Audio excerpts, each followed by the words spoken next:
कृष्णा तिवारी की उम्र 25 वर्ष की थी, जबकि प्रियंका श्रीवास महज 21 साल की थी।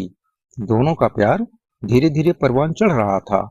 बिलासपुर शहर की सड़कों पर अक्सर लोग उन्हें एक दूसरे का हाथ थामे घूमते देख लेते थे।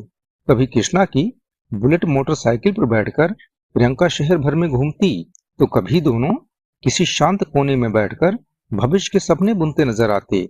देखने वालों को लगता था कि यह रिश्ता सिर्फ समय की बात नहीं, बल्कि किसी मंजिल की ओर बढ़ रहा है।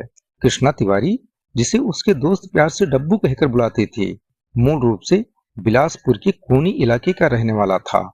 वहीं प्रियंका पास के ही बिल्हा शहर के मुढ़ी पार गांव की रहने वाली थी।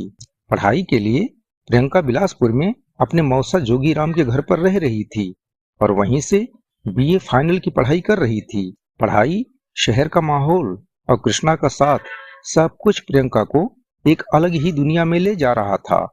इसी बीच एक दिन शहर के विवेकानंद गार्डन में टहलते हुए कृष्णा अचानक रुक गया। उसने प्रियंका की ओर गंभीर नजरों से देखा और बोला, प्रियंका, आज मैं तुमसे एक बहुत खास बात कहने जा रहा हूँ। शायद तुम्हें भी इसका काफी दिनों से इंतजार होगा। प्रियंका ने उससे पूछा, क्या? कृष्णा ने बिना कोई भूमिका बांधे साफ साफ कह दिया, मैं तुमसे शादी करना चाहता हूँ। मैं चाहता हूँ कि हम दोनों शादी कर लें, या फिर अगर हालात साथ ना दें तो घर परिवार से कहीं दूर भाग चलें। यह सुनते ही प्रियंका का चेहरा बदल गया। उसने तुरंत सिर हिलाते हुए कहा, नहीं नहीं कृष्णा, मैं भागकर शादी नहीं कर सकती। अभी मेरी पढ़ाई पूरी नहीं हुई है, और शादी अगर होगी भी तो सिर्फ मेरे मम्मी पापा की सहमति से होगी। प्रियंका का जवाब सुनकर कृष्णा के चेहरे पर हल्की सी मुस्कान आ गई। उसने आधे मजाक आधे ताने के अंदाज में कहा, तो फिर प्यार भी तुम्हें मम्मी पापा से पूछकर ही करना चाहिए था। प्रियंका ने खुद को संभालते हुए शांत स्वर में जवाब दिया, देखो, प्यार और शादी में बहुत बड़ा फर्क होता है। तुम मुझे अच्छे लगे तो दोस्ती हुई, फिर दोस्ती प्यार में बदल गई। इसमें कोई साजिश नहीं थी। कृष्णा ने हाथ जोड़कर मानो व्यंग्य भरे सम्मान के साथ कहा, अच्छा, ये तो बड़ी कृपा की आपने हुजूर। अब जरा और कृपा बरसाइए, मेरी ये इच्छा भी पूरी कर दीजिए। प्रियंका अचानक गंभीर हो गई। उसकी आंखों में डर और मजबूरी दोनों साफ दिखाई दे रही थी। वो बोली, देखो डब्बू, तुम मेरे पापा को नहीं जानते। वो बहुत गुस्से वाले इंसान हैं। माँ को तो मैं किसी तरह मना लूंगी, लेकिन पापा के सामने मैं बोल भी नहीं सकती। इतना कहते कहते प्रियंका की आंखें फैल गईं, चेहरा सुर्ख हो उठा और उसकी आवाज में साफ डर झलकने लगा। कृष्णा ने प्रियंका की आंखों में आंखें डालते हुए भरोसे से कहा, प्रियंका, अगर तुम कहो तो मैं खुद तुम्हारे पापा से बात करूं, या फिर अपने पापा को उनके पास भेज दूं। मुझे पूरा यकीन है कि हमारे खानदान और रुतबे को देखकर तुम्हारे पापा जरूर हाँ कह देंगे। बस तुम एक बार अड़ जाना। प्रियंका ने गहरी सांस ली। उसका चेहरा बता रहा था कि वो अंदर ही अंदर कितनी घबराई हुई है। उसने धीमे मगर साफ शब्दों में कहा, देखो कृष्णा, हमारे घर के हालात और माहौल तुम्हारे घर से बिल्कुल अलग हैं। मैं किसी भी हालात में पापा से बहस या सामना नहीं कर सकती। तुम अपने पापा को भेज दो, हो सकता है बात मान जाए। प्रियंका की बात सुनकर कृष्णा अचानक गंभीर हो गया। उसके चेहरे की मुस्कान गायब हो चुकी थी। उसने रुक कर पूछा, और अगर बात नहीं बनी तो? प्रियंका ने नजरें झुका ली और लगभग टूटे हुए स्वर में बोली, अगर बात नहीं बनी तो हमारे रास्ते यहीं से अलग हो जाएंगे। इसमें मैं क्या कर सकती हूँ कृष्णा? प्रियंका का ये जवाब कृष्णा के दिल में कहीं गहरे उतर गया। कुछ ही दिनों बाद कृष्णा तिवारी के पिता लक्ष्मी प्रसाद तिवारी खुद पहल करते हुए प्रियंका श्रीवास के पिता नारद श्रीवास से मिलने उनके घर पहुंचे। नारद श्रीवास एक साधारण परिवार के मुखिया थे।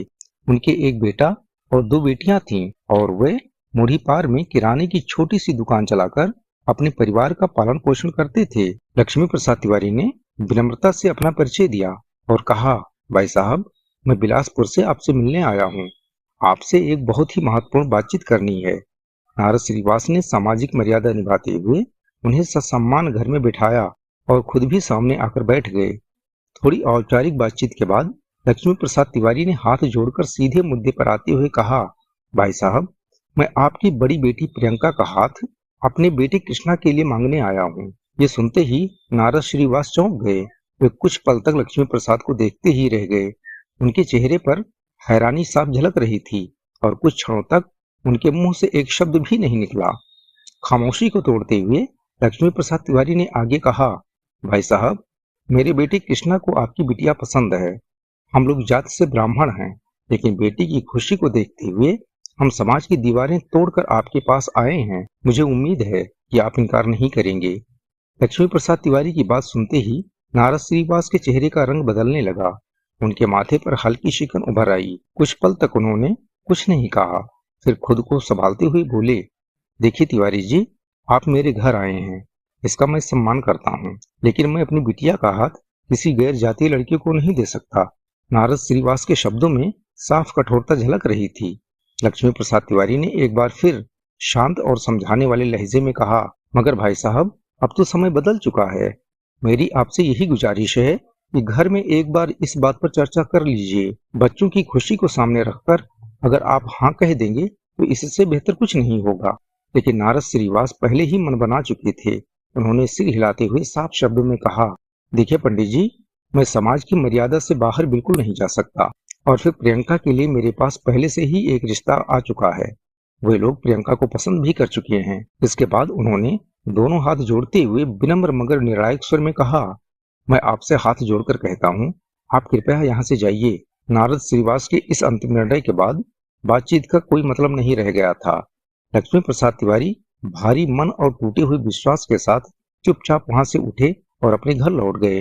घर लौटकर जब लक्ष्मी प्रसाद तिवारी ने यह बात बताया कि बात नहीं बन सकी, तो कृष्णा को गहरा धक्का लगा। उसे यकीन ही नहीं हो रहा था कि प्रियंका के पिता ने साफ साफ इनकार कर दिया है। उस रात कृष्णा बेचैन रहा। उसके मन में गुस्सा, अपमान और हताशा एक साथ उबाल मार रहे थे। अगले ही दिन कृष्णा ने अपनी बुलेट मोटरसाइकिल निकाली और सीधे नारद श्रीवास की किराने की दुकान पर जा पहुंचा। उस वक्त नारद श्रीवास ग्राहकों को सामान दे रहे थे। दुकान के बाहर खड़ा कृष्णा बिना पलक झपकाए उन्हें घूरता रहा। उसकी आंखों में साफ आक्रोश झलक रहा था। जब ग्राहक वहां से चले गए और दुकान कुछ खाली हुई, तो नारद श्रीवास ने कृष्णा की ओर देखते हुए पूछा, हाँ बताओ, क्या चाहिए? कृष्णा ने बिना किसी झिझक और डर के अपना परिचय देते हुए कहा, कल मेरे पापा आपसे मिलने आए थे। यह सुनते ही नारद श्रीवास के जेहन में बीते दिन की पूरी बातचीत ताजा हो गई। उन्होंने कठोर सिर में कहा, हाँ तो? कृष्णा ने अपनी बात आगे बढ़ाते हुए कहा, आपने मना कर दिया है। मैं इसलिए आया हूँ कि एक बार खुद आपसे मिलकर अपनी बात कह सकूं। नारद श्रीवास ने साफ शब्दों में जवाब दिया, देखो, तुम यहाँ से चले जाओ। मैंने तुम्हारे पिताजी को सब कुछ बता दिया है। इस मामले में अब मैं कोई बातचीत नहीं करूंगा। लेकिन कृष्णा पीछे हटने वाला नहीं था। उसने आंखें घुमाई और अधिकार जताते हुए कहा, आपसे कह रहा हूँ, आप मान जाइए, नहीं तो एक दिन आप खून की आंसू रोएंगे। कृष्णा के मुंह से निकली इस बात से नारद श्रीवास का पारा चढ़ गया। उन्होंने गुस्से में कहा, तो क्या तुम मुझे धमकाने आए हो? कृष्णा ने ठंडे मगर खतरनाक लहजे में जवाब दिया, धमकाने भी और चेतावनी देने भी। अगर आप नहीं मानोगे तो अंजाम बुरा होगा। इतना कहकर कृष्णा तिवारी ने बुलेट स्टार्ट की और वहां से तेजी से निकल गया। कृष्णा के तेवर देखकर नारद श्रीवास अवाक रह गए।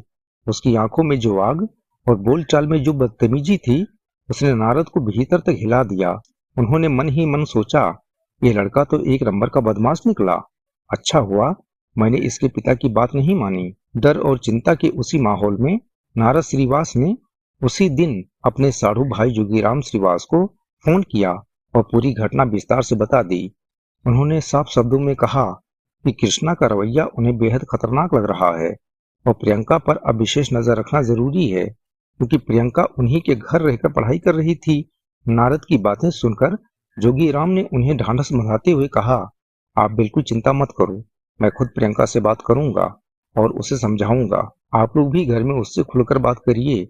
थोड़ा रुक कर जोगीराम ने आगे कहा, और देखिए, जो लड़का खुलेआम धमकी दे रहा है उसके खिलाफ पुलिस में रिपोर्ट दर्ज करा देना ही बेहतर रहेगा। लेकिन पुलिस का नाम सुनते ही नारद श्रीवास झिझक गए। उन्होंने तुरंत कहा, नहीं नहीं, पुलिस में जाने से हमारी ही बदनामी होगी, समाज में गलत बात फैल जाएगी। कुछ पल चुप रहने के बाद उन्होंने भारी मन से कहा, मैं अब जल्दी ही प्रियंका की सगाई और शादी की बात फाइनल कर दूंगा। यही सबसे सही रास्ता है। नारद श्रीवास का यह फैसला डर, समाज और इज्जत के बोझ के नीचे लिया गया था, और शायद यही फैसला आगे चलकर एक बड़ी त्रासदी की वजह बनने वाला था। 21 अगस्त 2019 सुबह का समय था। डब्बू उर्फ कृष्णा ने प्रियंका के मोबाइल पर एक लवली मॉर्निंग का व्हाट्सएप मैसेज भेजा। मैसेज में लिखा था, प्रियंका, हो सके तो आज मुझसे मिलो, कुछ जरूरी बातें करनी है। पता नहीं क्यों रात भर तुम्हारी याद आती रही, इसी वजह से पूरी रात नींद भी नहीं आ सकी। प्रियंका ने हमेशा की तरह बिना किसी शक या डर के उस मैसेज का जवाब दिया, ठीक है, ओके। इसके बाद प्रियंका रोज की तरह तैयार होने लगी। कॉलेज जाने की जल्दी थी। तभी उसके मौसा और मौसी ने उसे पास बैठाया और गंभीर स्वर में समझाने लगे। उन्होंने कहा, प्रियंका, अब तुम्हें घर परिवार की मर्यादा का ख्याल रखना होगा। कृष्णा से मिलना जुलना तुम्हारे पापा को बिल्कुल पसंद नहीं है। शायद तुम्हें पता नहीं, कृष्णा मुड़ी पार तक पहुंच गया था और वहां धमकी देकर आया है। मौसी ने चिंता जताते हुए आगे कहा, यह कोई अच्छी बात नहीं है। अगर तुम्हारी तरफ से उसे हौसला ना मिला होता तो क्या उसकी इतनी हिम्मत होती। मौसी की बातें सुनकर प्रियंका हल्की सी मुस्कुराई। वह चाय का घूंट लेते हुए बोली, मौसी, आप बिल्कुल ही चिंता मत कीजिए। मैं घर परिवार की नाक नहीं कटने दूंगी। पापा मुझ पर भरोसा करते हैं, तभी तो मुझे पढ़ने के लिए यहाँ भेजा है। मेरी हर बात मानते हैं। मैं भला उनकी मर्जी के बिना कोई गलत कदम कैसे उठा सकती हूँ। उसकी आवाज में आत्मविश्वास था, लेकिन शायद हालात को समझने की जल्दबाजी भी। तभी मौसी सीमा ने एक और बात कह दी, जिसने माहौल को और गंभीर कर दिया। उन्होंने कहा, देखो प्रियंका, जल्द ही तुम्हारी सगाई एक इंजीनियर लड़के से होने वाली है, इसलिए बेहतर यही होगा कि तुम कृष्णा से दूरी बनाकर रखो। प्रियंका चुप हो गई। उसके चेहरे पर हल्की सी मुस्कान तो थी, लेकिन आंखों में उलझन साफ झलक रही थी। उसे शायद ये अंदाजा नहीं था कि यही दिन उसकी जिंदगी का आखिरी दिन बनने वाला है। हंसती बतियाती प्रियंका रोज की तरह सीपत रोड स्थित शबरी माता नवीन महाविद्यालय की ओर निकल गई। वो बीए अंतिम वर्ष की छात्रा थी और पढ़ाई को लेकर काफी गंभीर रहती थी। कॉलेज की पढ़ाई खत्म होने के बाद जैसे ही प्रियंका क्लास से बाहर निकली, उसके मोबाइल पे कृष्णा का फोन आ गया। दोनों के बीच थोड़ी देर बातचीत हुई। प्रियंका ने कहा, मैं कॉलेज से निकल रही हूँ, थोड़ी देर में तुम्हारे पास पहुंच जाऊंगी। प्रियंका अक्सर राजस्व कॉलोनी स्थित कृष्णा के किराए के मकान में जाया करती थी। वह मकान किसी बॉयज हॉस्टल जैसा था, जहां कृष्णा के साथ पढ़ाई करने वाले कुछ और लड़के भी रहते थे। वहीं बैठकर प्रियंका और कृष्णा एक दूसरे से अपने सुख दुख साझा करते थे। प्रियंका के आने की बात सुनते ही कृष्णा खुश हो गया। कृष्णा घर का बिगड़ेल लड़का था। हमारा गर्दी और परिवार से बिगड़े रिश्तों के चलते उसके पिता ने उसे लगभग घर से निकाल दिया था। मजबूरी में वो किराए के मकान में रहने लगा था। उसके पास एक बुलेट बाइक थी और अपने खर्च चलाने के लिए वो पार्ट टाइम कार वॉशिंग का काम करता था। लेकिन काफी समय बीत जाने के बाद भी जब प्रियंका कृष्णा के कमरे तक नहीं पहुंची तो वो बेचैन हो उठा। झल्लाते हुए वो कमरे से बाहर निकला और प्रियंका को फोन लगाया। प्रियंका ने बताया कि वो अभी अपने एक दोस्त के साथ है और आने में थोड़ा समय लगेगा। कृष्णा उससे मिलने के लिए बुरी तरह उतावला था। जब और देर हो गई तो उसने फिर फोन किया। इस बार प्रियंका ने कहा, मैं आ रही हूँ यार, अशोकनगर पहुंच चुकी हूँ। इस पर कृष्णा झल्लाकर बोला, मैं वहीं आ रहा हूँ, तुम वहीं रुको, मैं पास में ही हूँ। थोड़ी ही देर में कृष्णा अशोकनगर पहुंच गया। वहां प्रियंका अपनी दो सहेलियों के साथ खड़ी थी। प्रियंका की बातों और व्यवहार से कृष्णा को लगा कि आज उसका मिजाज कुछ बदला बदला सा है, मगर उसने खुद को संभालते हुए मुस्कुराकर कहा, प्रियंका, तुम मुझे मार डालोगी क्या? सुबह से तुम्हारे मिलने का इंतजार कर रहा हूँ और तुम बस आ रही हूँ ही कहे जा रही हो। प्रियंका झुंझलाकर बोली, तो क्या कॉलेज जाना भी छोड़ दूं, पढ़ाई छोड़ दूं क्या? कृष्णा ने सफाई देते हुए कहा, मैं ऐसा कहाँ कह रहा हूँ, लेकिन कॉलेज से सीधे आ जाती तो क्या हो जाता। 2 घंटे से तुम्हारा इंतजार कर रहा हूँ, कम से कम मेरी हालत पर तो थोड़ा तरस खाना चाहिए था। यह सुनकर प्रियंका और भड़क गई। गुस्से में उसने कहा, और तुम्हें मेरे घर जाकर हंगामा करना चाहिए? मेरे पापा से तुमने क्या क्या कहा है? तुम्हें ऐसा कहने का हक किसने दिया? प्रियंका का गुस्सा देखकर कृष्णा भी आपा खो बैठा। देखते ही देखते दोनों के बीच अशोकनगर चौक पर ही तीखी नोकझोंक शुरू हो गई। आवाजें बढ़ी तो आसपास लोगों की भीड़ जमा हो गई। उसी दौरान स्थानीय नेता प्रशांत तिवारी, जो कृष्णा और प्रियंका दोनों को जानते थे, वहां पहुंच गए। उन्होंने बीच बचाव करते हुए दोनों को समझाया और किसी तरह मामला शांत कराया।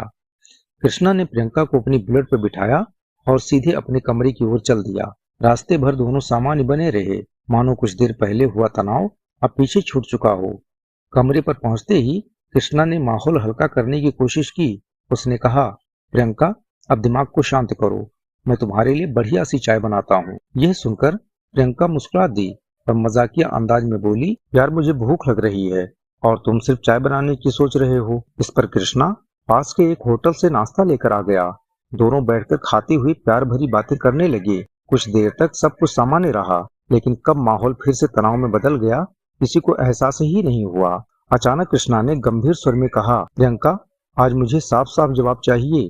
क्या तुम मुझसे शादी करोगी या नहीं? प्रियंका ने बिना किसी झिझक के सीधे शब्दों में जवाब दिया, नहीं, मैं शादी अपने घर वालों की मर्जी से ही करूंगी। यह जवाब कृष्णा को अंदर तक झकझोर गया। दोनों के बीच फिर से बहस शुरू हो गई। बहस इतनी बढ़ गई कि गुस्से में आकर कृष्णा ने पास रखा चाकू उठा लिया। गुस्से और हताशा में उसने प्रियंका पर एक के बाद एक कई वार कर दिए। प्रियंका लहूलुहान होकर जमीन पर गिर पड़ी। गंभीर हालत में प्रियंका को मरणासन हालत में छोड़कर कृष्णा वहां से फरार हो गया। खून से सनी प्रियंका कुछ देर तक कराहती रही, फिर वहीं बेहोश हो गई। कुछ समय बाद हॉस्टल में रहने वाले राकेश वर्मा नाम के युवक ने किसी लड़की के कराहने की आवाज सुनी। शक होने पर वह कमरे की ओर गया। अंदर का दृश्य देखकर उसके पैरों तले जमीन खिसक गई। बिस्तर पर प्रियंका खून से लथपथ पड़ी हुई थी। राकेश ने बिना देर किए स्थानीय सरकंडा थाने में फोन किया और पूरी जानकारी थाना प्रभारी जयप्रकाश गुप्ता को दी। सूचना मिलते ही थाना प्रभारी जयप्रकाश गुप्ता पुलिस बल के साथ राजस्व कॉलोनी स्थित हॉस्टल पहुंच गए। कमरे के अंदर बिस्तर पर एक युवती का खून से लथपथ शव पड़ा हुआ था। जांच में पुष्टि हुई कि प्रियंका की मौत हो चुकी थी। थाना प्रभारी ने तुरंत इस घटना की सूचना अपने वरिष्ठ अधिकारियों को दी। कुछ ही देर में एडिशनल एसपी ओपी शर्मा और एसपी सिटी विश्व दीपक त्रिपाठी भी मौके पर पहुंच गए। अधिकारियों ने घटनास्थल का मुआयना किया और शव को पोस्टमार्टम के लिए भेजने के आदेश दिए। वरिष्ठ अधिकारियों के जाने के बाद थाना प्रभारी जयप्रकाश गुप्ता ने प्रियंका के शव को पोस्टमार्टम के लिए भिजवा दिया। जांच के दौरान हॉस्टल में रहने वाले लड़कों से पूछताछ की गई तो पता चला कि जिस कमरे में प्रियंका की हत्या हुई थी वो कमरा कृष्णा तिवारी का था। पुलिस ने प्रियंका के मोबाइल की जांच की, जिसमें उसकी मौसी और पिता के फोन नंबर मिले। इसके बाद पुलिस ने दोनों को सूचना देकर अस्पताल बुलाया। अस्पताल पहुंचकर प्रियंका के मौसा मौसी और माता पिता ने शव की शिनाख्त प्रियंका के रूप में की। परिजनों ने साफ तौर पर बिलासपुर निवासी कृष्णा उर्फ डब्बू पर हत्या का आरोप लगाया। इसके आधार पर पुलिस ने कृष्णा तिवारी के खिलाफ हत्या का मामला दर्ज कर लिया और उसकी तलाश शुरू कर दी। आरोपी का मोबाइल फोन स्विच ऑफ था। जांच में पुलिस को जानकारी मिली कि हत्या के बाद कृष्णा रायपुर के रास्ते नागपुर की ओर फरार हो गया है। थाना प्रभारी जयप्रकाश गुप्ता के नेतृत्व में महिला एसआई गायत्री सिंह सहित पुलिस टीम ने आरोपी की तलाश संभावित ठिकानों पर शुरू की। साथ ही कृष्णा के फोटो आसपास के जिलों के सभी थानों को भेज दिए। इसी बीच सरकंडा से करीब 25 किलोमीटर दूर स्थित मुंगेरी जिले के थाना सरगांव क्षेत्र में 23 अगस्त 2019 को एक सिपाही की नजर सरगांव चौक पर खड़े कृष्णा तिवारी पर पड़ गई। उस सिपाही का गांव आरोपी के गांव के नजदीक ही था, इसलिए वो कृष्णा को पहचानता था और उसे यह भी जानकारी थी कि कृष्णा हत्या के मामले में फरार चल रहा है। सिपाही ने तुरंत कृष्णा को हिरासत में ले लिया और थाना सरगांव ले आया। इसके बाद सरगांव पुलिस ने आरोपी की गिरफ्तारी की सूचना सरकंडा थाने के प्रभारी जयप्रकाश गुप्ता को दे दी। उसी शाम सरकंडा पुलिस कृष्णा तिवारी को सरगांव से सरकंडा थाने ले आई। पूछताछ के दौरान कृष्णा ने प्रियंका की हत्या का जुर्म कबूल कर लिया। उसकी निशानदेही पर पुलिस ने हत्या में प्रयुक्त चाकू भी बरामद किया, जो 3 टुकड़ों में टूटा था। पूछताछ में कृष्णा ने बताया कि हत्या के बाद वो सीधे अपनी बुलेट से रेलवे स्टेशन की ओर गया। उस समय उसके कपड़े पर खून के धब्बे लगे हुए थे और उसके पास पैसे भी नहीं थे। रेलवे स्टेशन के पास उसकी मुलाकात अपने दोस्त अनुराग मानिकपुरी से हुई, जिससे उसने 500 रुपए उधार लिए और वहां से रायपुर की ओर निकल गया। पूरी पूछताछ और साक्ष्य जुटाने के बाद पुलिस ने कृष्णा तिवारी उर्फ डब्बू को 24 अगस्त 2019 को मुख्य न्यायिक दंडाधिकारी बिलासपुर के समक्ष पेश किया, जहां से उसे न्यायिक हिरासत में जेल भेज दिया गया। दोस्तों, यही है आज की कहानी। इस कहानी को सुनाने का उद्देश्य मेरा किसी को दुख पहुंचाना नहीं है, किसी को परेशान करना नहीं है, बल्कि सचेत करना है, जागरूक करना है। धन्यवाद। जय हिंद।